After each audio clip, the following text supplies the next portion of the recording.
Welcome to Kavi Crackers. This video is sponsored by Mode. இன்னைக்கு என்ன பார்க்க போறோம்னா சிக்கன் பிரியாணி குக்கரில் எப்படி செய்கிறது அப்படின்னு சொல்லி பார்க்க போகிறோம். தேவையான பொருட்கள் வெங்காயம், பச்சை மிளகாய், தக்காளி, பூண்டு, புதினா, கொத்தமல்லி. அரிசி நம்ம எப்பயும் வீட்டில் சமைக்கிற அரிசியை சேர்த்துக்கலாம். பாஸ்மதி அரிசி இருந்தால் சேர்த்துக்கலாம், இல்லைன்னா இதை சேர்த்துக்கலாம். 2 ஸ்பூன் கடலை எண்ணெய் அல்லது நல்லெண்ணெய், 1 ஸ்பூனு நெய் சேர்த்துக்கலாம்.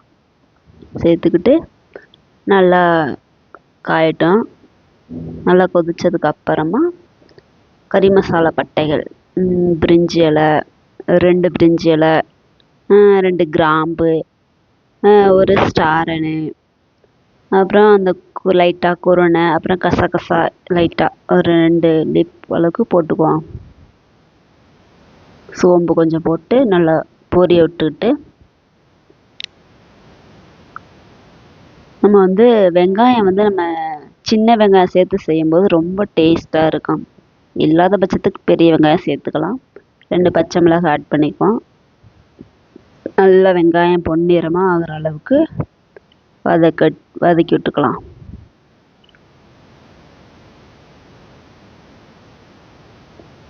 இப்போ பூண்டு, இஞ்சி பூண்டு பேஸ்ட் இருந்தால் போட்டுக்கலாம். அப்படி பேஸ்ட்டு இல்லை அப்படின்னா இஞ்சியும் பூண்டையும் நீட்டாக இடிச்சு விட்டு சேர்த்துக்கலாம்.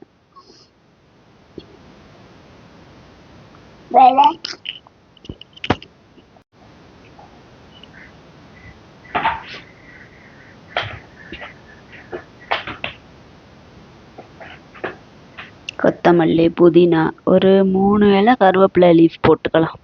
ஒரு கைப்பிடி நிறையா இருக்கணும் கொத்தமல்லியும் மல்லி. இப்போ நல்லா வதங்க விட்டு தக்காளி ஆட் பண்ணி நல்லா வதக்கி விட்டுக்குவோம். கொஞ்சம் சால்ட்டு சேர்த்துக்கிட்டோம்னா தக்காளிலாம் சீக்கிரம் நல்லா குலைவாக வந்துடும். அதனால் தக்காளி, உப்பு கொஞ்சம் கல் உப்பு ஆட் பண்ணிக்கலாம். சிக்கனை இப்போ நல்லா கழுவி எடுத்துகிட்டு வந்துடுவோம். எடுத்துகிட்டு வந்துட்டு கொஞ்சம் கொஞ்சமாக 4 பீஸாக கையில் எடுத்து போடுங்க. அப்படியே சிக்கனை கழுவிட்டு வந்துட்டு அப்படியே தூக்கி உள்ளே கொட்டிட்டிங்கன்னா அந்த சிக்கனில் இருந்து தண்ணி இறங்கிக்கிட்டே இருக்கும். அந்த தண்ணி கொஞ்சம் நல்லா இருக்காது. அப்போ 2 பீஸாக நம்ம கழுவிட்டு குண்டான்லேருந்து எடுத்து போடும்போது நமக்கு ரொம்ப அந்த தண்ணி இருக்காது. நல்லா உப்பு, மஞ்சத்தூள் எல்லாம் போட்டு நல்லா ஒரு 5 நிமிஷம் வச்சிருந்து நல்லா அதுக்கப்புறமா நல்லா கழுவி சுத்தமாக கொண்டு போடும்போது கொஞ்சம் நல்லா இருக்கும். சிக்கனே சாப்பிடக்கூடாதுன்னு சொல்கிறாங்க, இருந்தாலும் நம்ம வாய் சும்மா இருக்குமா, ஏதோ ஒன்று சாப்பிட்டுட்டே இருக்க தோணும். ஸோ நம்ம முடிஞ்ச அளவுக்கு நம்ம பக்குவம் பண்ணி சாப்பிட்டுக்கலாம். போட்டாச்சா? இதில் 2 ஸ்பூன் சின்ன ஸ்பூனில் மஞ்சத்தூள், 1 டீஸ்பூன் ஏற்கனவே பச்சை மிளகாய் போட்டிருக்குறோம், கொஞ்சமாக போட்டுக்குவோம். 3/4 ஸ்பூனுக்கு 1/2 ஸ்பூன் அளவுக்கு பிரியாணி மசாலா, கரம் மசாலா 1/2 ஸ்பூனுக்கு. எங்கள் வீட்டில் உரப்பு அதிகமாக சேர்த்துக்கிட்டோம். உங்களுக்கு தேவையான அளவுக்கு காரம் சேர்த்துக்கலாம்.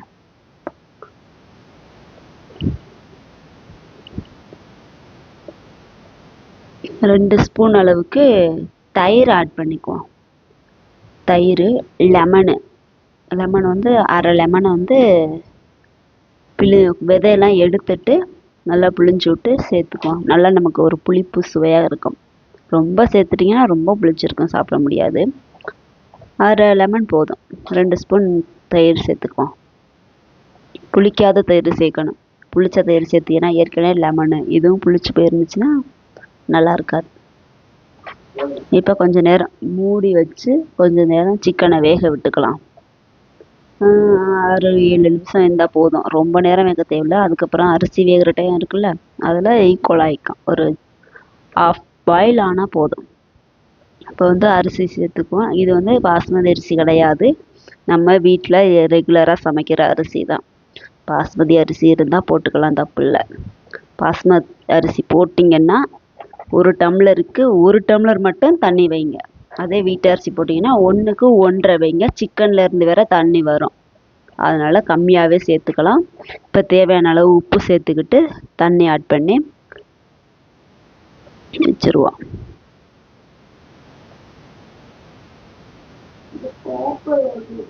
நல்லா கிளறி விட்டு ஒரு 2 நிமிஷம் அதிலே இருக்கட்டும். தண்ணி ஊற்றாம நல்லா அந்த மசாலாலாம் அரிசியில் சார்ந்து உப்பெல்லாம் சாரட்டும். 2 நிமிஷம் இது பண்ணிவிட்டு அதுக்கப்புறமா தண்ணி ஊற்றி குக்கரை போட்டு மூடி விட்டு ஒரு விசிலு நார்மல்லே ஒரு விசில் வரட்டும்.